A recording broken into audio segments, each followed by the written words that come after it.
nous allons reprendre notre étude sur le mystère de la mort et le mystère de la vie.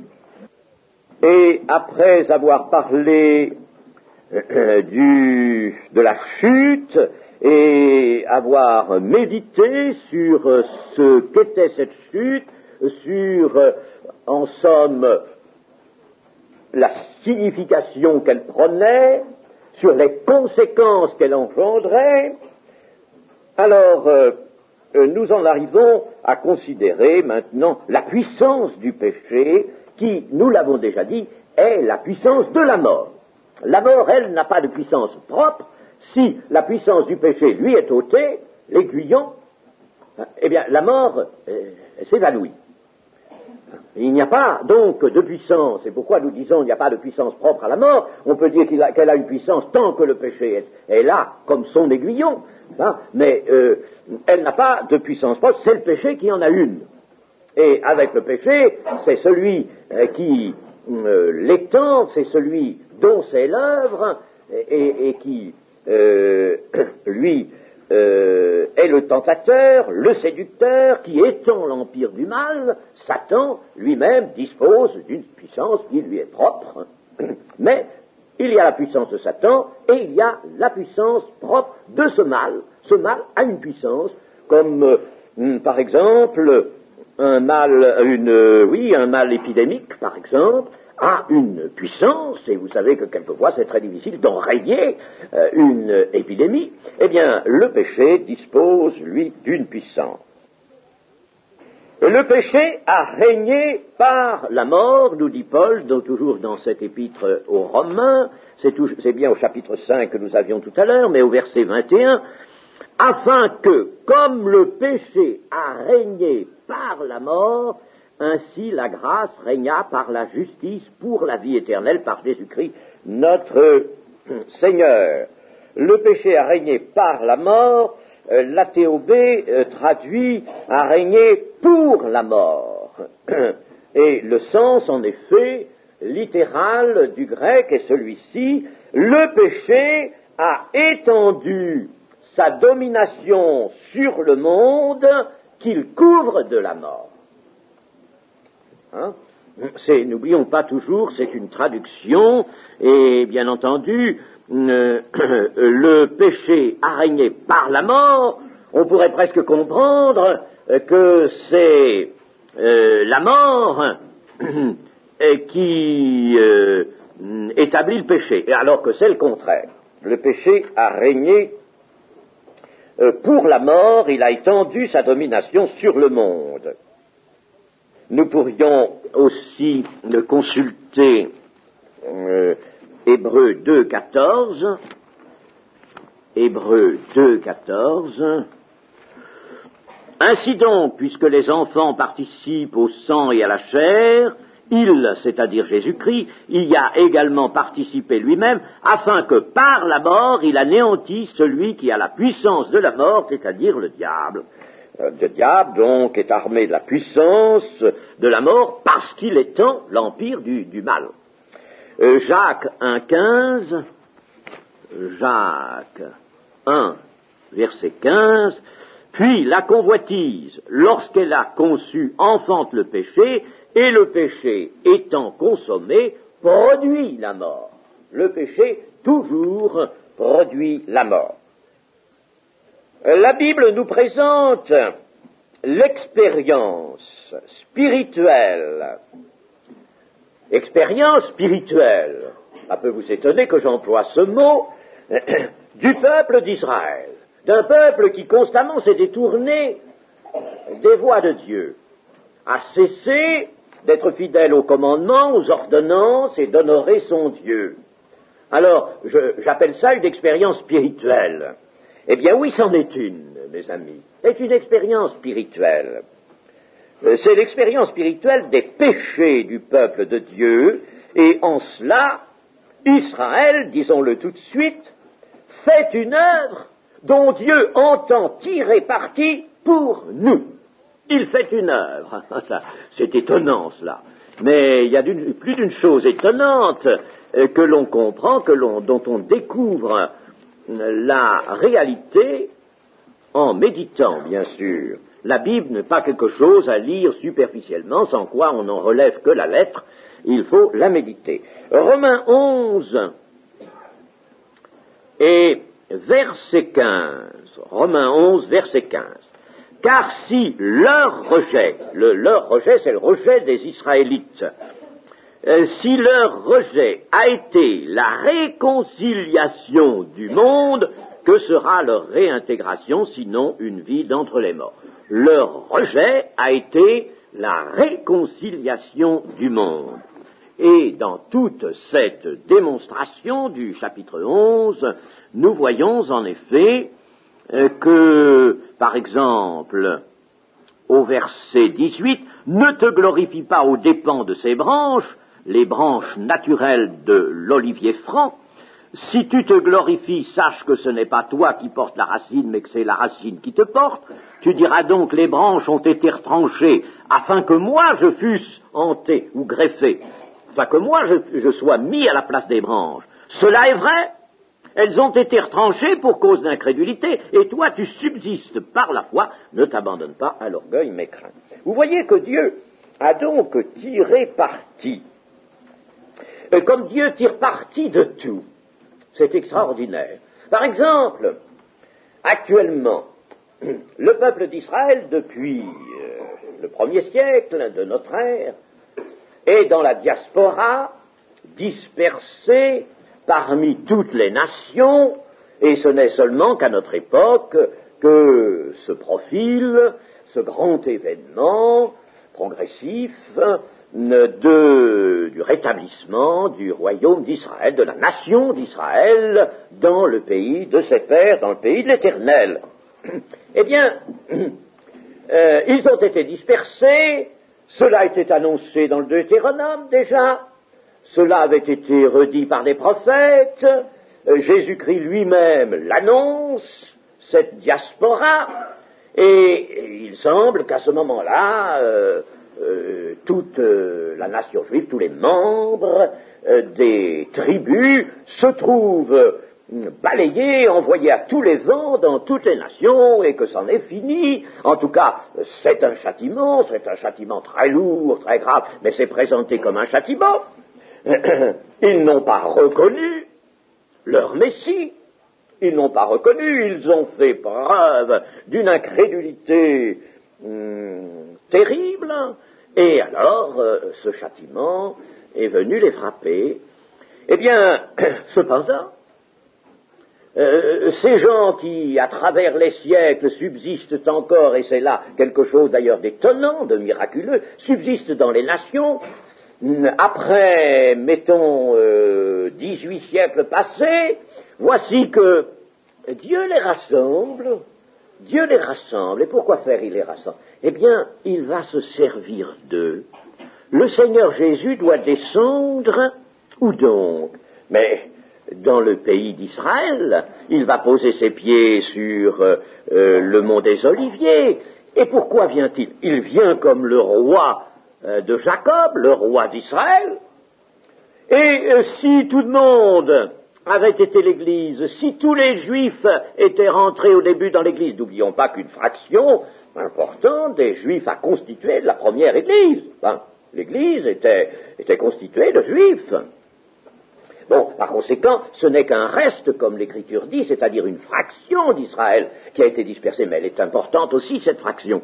Alors, si tous les Juifs avaient cru en Jésus-Christ, reconnu le Messie, étaient rentrés dans l'Église, comment le Seigneur ferait-il maintenant pour rassembler des Juifs? Il n'y en aurait plus. Il serait dans l'Église, il serait le caractère d'appartenance au peuple juif aurait même disparu. Quand un Juif vient dans l'Église, il n'y a ni Juif ni Grec. Il n'est plus Juif, n'est-ce pas, au sens premier du terme. Alors, comment ferait le Seigneur? Et il viendrait, il faut qu'il vienne régner sur cette terre, mais il n'y aurait personne pour l'attendre. L'Église s'en va, l'Église de la dernière génération s'en va. Alors il n'y aurait plus que sur la terre que d'autres hommes qui ne seraient ni chrétiens ni juifs.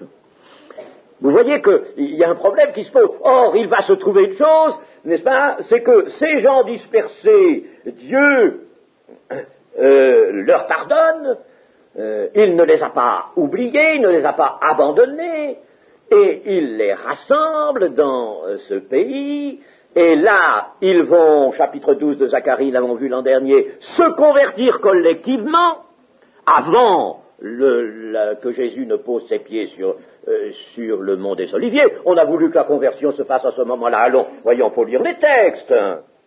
Il y a tout un deuil avant. Voyons, c'est au chapitre 12 qu'un esprit de grâce et de supplication vient sur eux, et alors leur ouvre les yeux et le cœur, et ils reconnaissent celui qu'ils ont percé, collectivement. Et alors un grand deuil, évidemment, est pratiqué à ce moment-là, et le Seigneur revient sur un peuple qui l'a reconnu, sur un peuple qui avait été dispersé longtemps parmi les nations.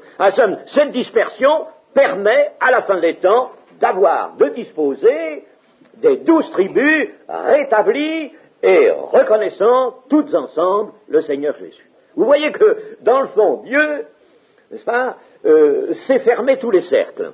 Et il sait tirer le parti en vue du bien, en vue de son dessein, de tout ce qui se produit. On ne peut pas raisonner ces choses-là, évidemment, pour bien comprendre comment Dieu fait, dans l'histoire, en réalité, alors qu'il laisse la liberté aux hommes, aboutir en fin de compte à mettre d'aplomb ses desseins et à la fin du temps à établir son triomphe. Eh bien ça, il faut être Dieu, qu'est-ce que vous voulez, pour réussir une chose comme ça, n'est-ce pas? Et nous ne pouvons pas, par conséquent, nous-mêmes, raisonner tout cela, nous ne pouvons que constater les choses, recueillir ce qui est annoncé. Dans l'histoire du peuple d'Israël, les rois, et cela nous l'étudions l'après-midi, entraînent la nation entière par leur propre péché, dans les voies du mal, dans l'abandon de l'alliance avec Dieu. Alors paraissent des prophètes qui dénoncent avec vigueur les péchés du peuple de Dieu. Voilà les grands caractères de cette histoire du peuple d'Israël. Eh bien, pourquoi cela? Pourquoi c'est plus quand on lit les prophètes, Jérémie notamment, on est saisi. C'est constamment, ce sont des dénonciations de plus en plus fortes du péché, des péchés nombreux de ce peuple. Alors pourquoi cela? Pourquoi ne s'est-il pas trouvé un peuple alors que Dieu avait pris des soins extraordinaires et même surnaturels pour arriver à se former un peuple, à se créer un peuple, à se former un peuple tiré des reins d'Abraham, à se former un peuple qui lui soit dévoué et qui soit autre que les nations toujours abandonnées au processus de corruption. Alors, se former un peuple retenu hors du péché, hors de la corruption. Eh bien, pourquoi, au contraire, voit-on le péché s'étendre et ravager ce peuple? C'est que le péché possède précisément une puissance, par laquelle il étend son empire et ses ravages, et le péché est, disons, le mystère de l'iniquité dont parle Paul, le mystère de l'iniquité à l'œuvre. Et le mystère de l'iniquité, il grandit. Il s'est déjà étendu dans l'histoire d'Israël, et puis alors sur le monde entier, il étend ses ravages. Et ce mystère de l'iniquité englobe, lui, le mystère de la mort.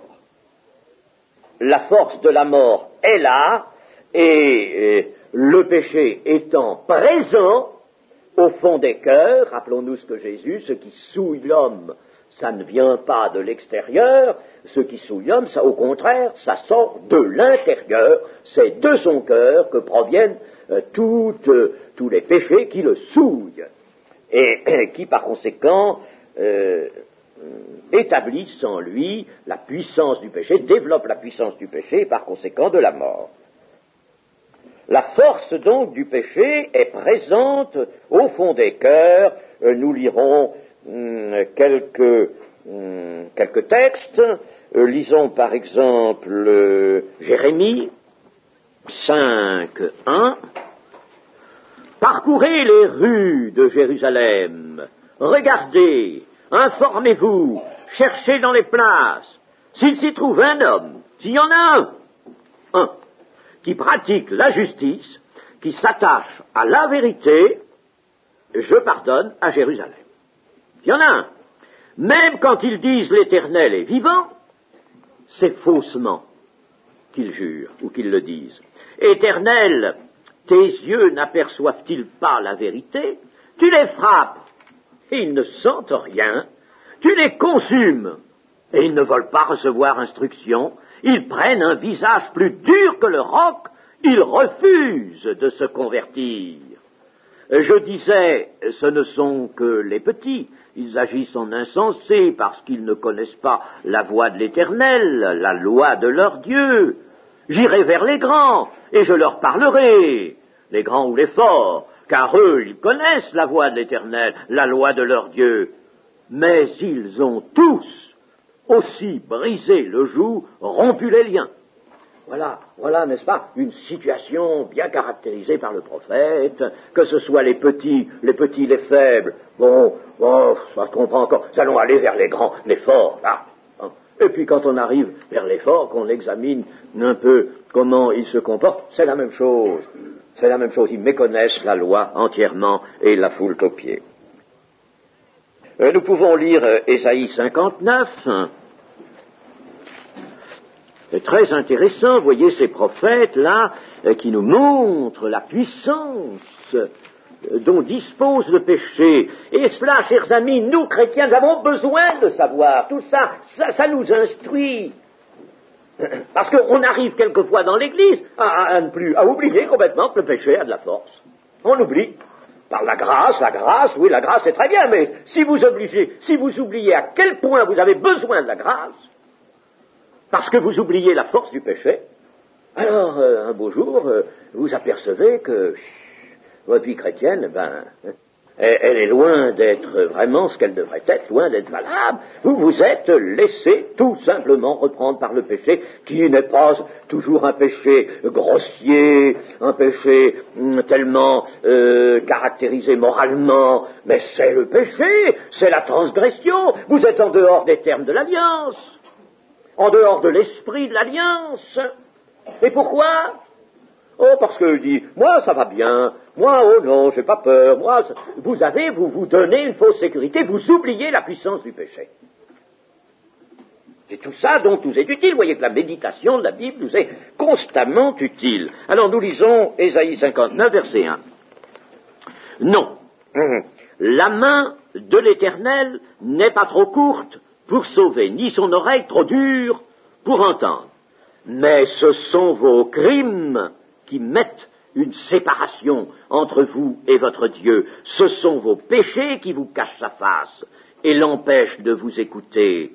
Car vos mains sont souillées de sang et vos doigts de crime. Vos lèvres profèrent le mensonge. Votre langue fait entendre l'iniquité. Nul ne se plaint avec justice. Nul ne plaide avec droiture. Ils s'appuient sur des choses vaines et disent des faussetés. Ils conçoivent le mal et enfantent le crime. Ils couvent des œufs de basilic et ils tissent des toiles d'araignée. Celui qui mange de leurs œufs meurt. Et si l'on en brise un, il sort une vipère. Leurs toiles ne servent point à faire un vêtement et ils ne peuvent se couvrir de leur ouvrage. Leurs œuvres sont des œuvres d'iniquité, et les actes de violence sont dans leurs mains. Leurs pieds courent au mal, et ils ont hâte de répandre le sang innocent. Leurs pensées sont des pensées d'iniquité, le ravage et la ruine sont sur leur route, ils ne connaissent pas le chemin de la paix, et il n'y a point de justice dans leur voie, ils prennent des sentiers détournés, quiconque y marche ne connaît point la paix. Vous savez que la paix, c'est précisément d'abord la conscience libre. La conscience libre devant Dieu, qui laisse place par conséquent à une joie d'ordre surnaturel et bien entendu à cette paix intérieure si douce à savourer. Et quand nous lisons ce que nous venons de lire, eh bien on ne peut manquer de penser aux paroles aussi du Seigneur Jésus, exprimant cela autrement, mais exprimant tout de même la même puissance à l'œuvre.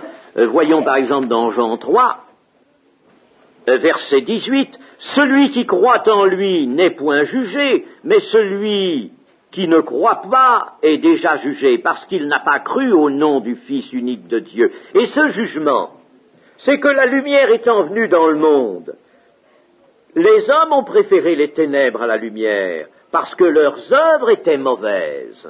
Car quiconque fait le mal est la lumière, et ne vient point à la lumière, de peur que ses œuvres ne soient dévoilées. Mais celui qui agit selon la vérité vient à la lumière, afin que ses œuvres soient manifestées, parce qu'elles sont faites en Dieu. Des œuvres qui sont faites en Dieu. Enfin, il y avait dans ce peuple des cœurs endurcis, des têtes dures, des coups roides. Pourtant, Dieu avait, il ne faut pas l'oublier, il ne faut jamais oublier, n'est-ce pas, quand on regarde une fresque, il ne faut jamais oublier un morceau de l'étendue de cette représentation, parce qu'elle a un sens dans son ensemble. Eh bien, Dieu avait agi de telle sorte qu'il aurait dû pouvoir découvrir dans son peuple un peuple heureux et soumis. Il avait tout fait pour cela. Il avait éprouvé son peuple, il l'avait éprouvé avant d'en faire vraiment son peuple. Il l'a éprouvé en Égypte, il avait éprouvé son peuple pendant 430 ans. Et puis il y a aussi cette épreuve des juges. Il avait comblé son peuple. L'alliance avec Moïse, la loi, les promesses de bénédiction, la terre promise qu'il lui donne, cette terre, la supériorité qu'il annonce et qu'il promet, et qui a joué d'ailleurs, supériorité sur les autres nations en raison d'une sagesse dans le peuple, la sécurité du peuple, l'immunité devant la maladie, immunité. Une chose que nous apprécierions beaucoup aujourd'hui. Les productions de la terre, assurées avec abondance, et puis la joie partout, le bonheur, tout cela était dans les promesses concrètes, immédiates, données au peuple d'Israël. Il faut lire le Deutéronome 28, bénédiction, malédiction. Tous les aspects de la vie heureuse et abondante y étaient donc. Mais il fallait que le peuple connaisse les lois de Dieu. Il fallait qu'il observe et qu'il mette en pratique ses commandements, ne s'en détournant ni à droite ni à gauche. Le détournement à droite et à gauche caractérise essentiellement l'hypocrisie du péché. Parce que quand on se détourne un petit peu à droite ou un petit peu à gauche, on veut prétendre quand même suivre le chemin. Mais on le suit latéralement, on le suit en se détournant de lui. Il fallait donc observer et mettre en pratique les commandements de Dieu. Autrement dit, il fallait vivre, comme le dira Paul dans les Galates, sous la garde de la loi de Dieu. La loi de Dieu avait cet office de garder le peuple d'Israël, de le garder au milieu des nations. Dans quoi il était le peuple élu, le peuple choisi, le peuple placé sous une loi, et c'est en quoi des prescriptions lui avaient été données pour qu'il ne se mélange pas aux autres peuples, notamment par des mariages. Il était placé sous la garde de la loi de Dieu, en dehors du péché, et par conséquent, en dehors de la mort. De la mort, disons, éternelle, mais pour lui montrer que même sur cette terre, Dieu faisait en quelque sorte, non pas tout de suite échouer la mort, mais la faisait reculer. Le peuple avait cette promesse, tu seras rassasié de jours. Tu écouleras des jours heureux, tu seras rassasié de jours. Donc, Dieu maintenait la mort, la tenait loin déjà. Alors, on disposait d'une vie sur la terre qui était déjà une manifestation d'une victoire à venir et qui allait être définitive sur la mort. En cas de désobéissance, alors les malédictions pleuvent toutes ensemble, et c'est le véritable fléau de la mort. Le fléau de la mort avec tout ce qui l'accompagne. Alors, il y avait malédiction, troubles, menaces, fièvre, inflammation, maladie, jaunisse, défaite devant les ennemis, aveuglement, égarement d'esprit, exaction dont aurait à souffrir le peuple, des crimes à l'intérieur, invasion d'insectes nuisibles, et cela jusqu'à ce que le peuple soit détruit. Et le Deutéronome au chapitre 28 contient cette proclamation, ta vie sera comme en suspens devant toi.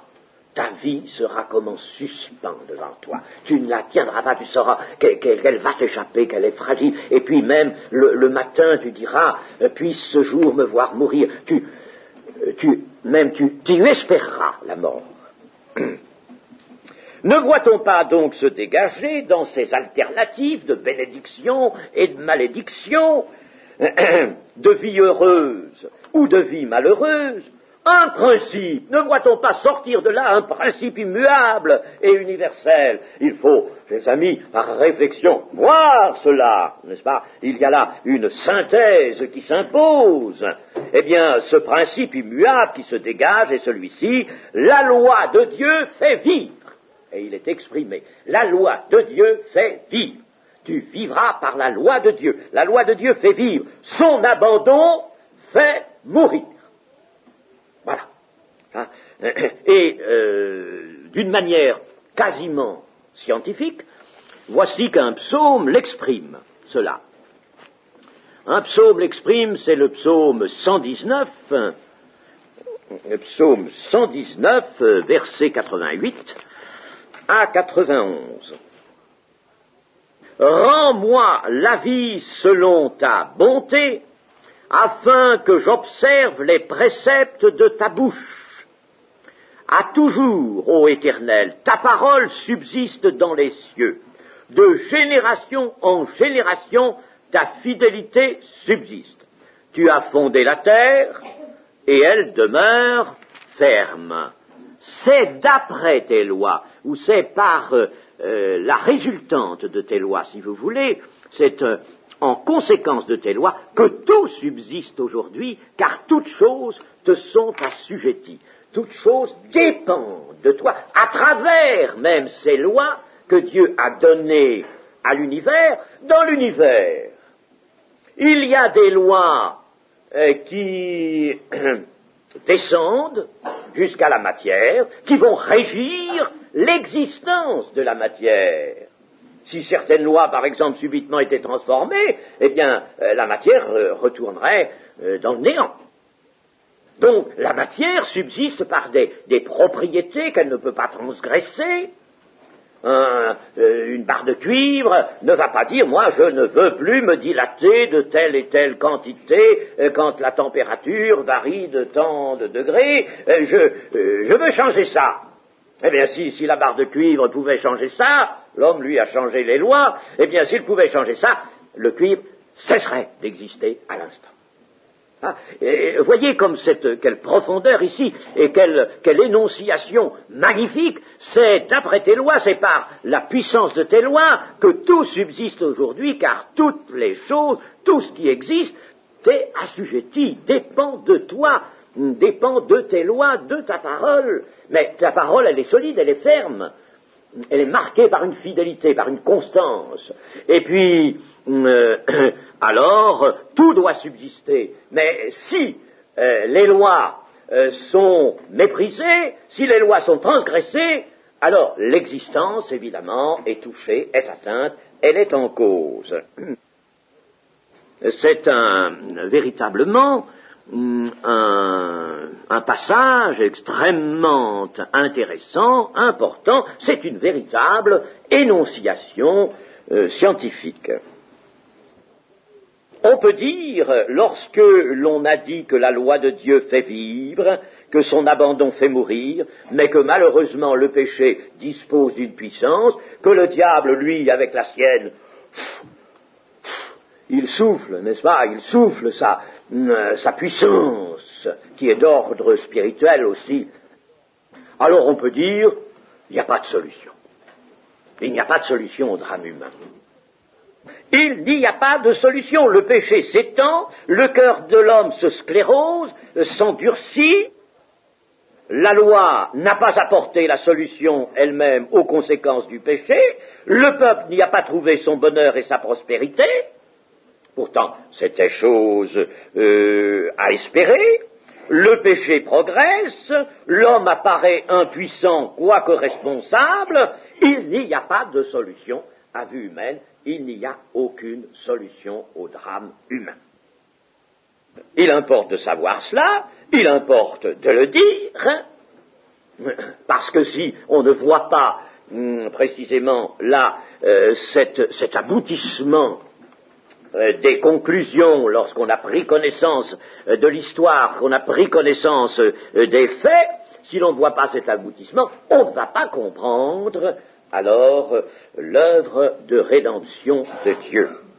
Il n'y a pas de solution, il faudra donc une intervention de Dieu. Il faut une intervention de Dieu pour changer le cours des choses.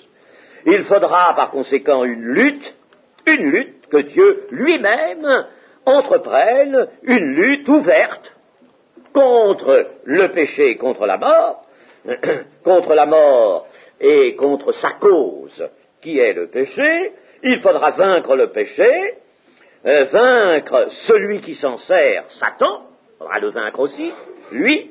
Il faudra expier le péché, parce qu'il faudra liquider le passif, expier le péché. Il faudra en délivrer des hommes de cette puissance du péché. Il faudra par conséquent une action qui sera à la fois surnaturelle, parce qu'elle viendra de Dieu, elle emploiera des moyens qui ne sont pas à la disposition des hommes. Il faudra une action surnaturelle à la fois et naturelle aussi, naturelle parce que ça va s'insérer dans la vie des hommes et dans l'existence des hommes. Quand le salut va venir nous toucher, il va venir nous toucher là, tel que nous sommes. C'est bien dit, n'est-ce pas? Tel que je suis, prends-moi, tel que nous sommes. Il viendra s'insérer dans la vie de l'homme. Il ne va pas exiger quoi que ce soit de l'homme. Il va venir toucher l'homme là où il est, dans sa situation compromise, très compromise peut-être, peu importe. Les prostituées vous devanceront dans le royaume de Dieu. C'est pas ça qui est à regarder. La solution viendra là. Elle sera donc apparente, elle apparaîtra dans le domaine naturel, mais elle sera d'essence, de provenance surnaturelle, elle disposera d'une force surnaturelle. À l'homme, cela est impossible, à Dieu, tout est possible. Et nous verrons la suite après lundi.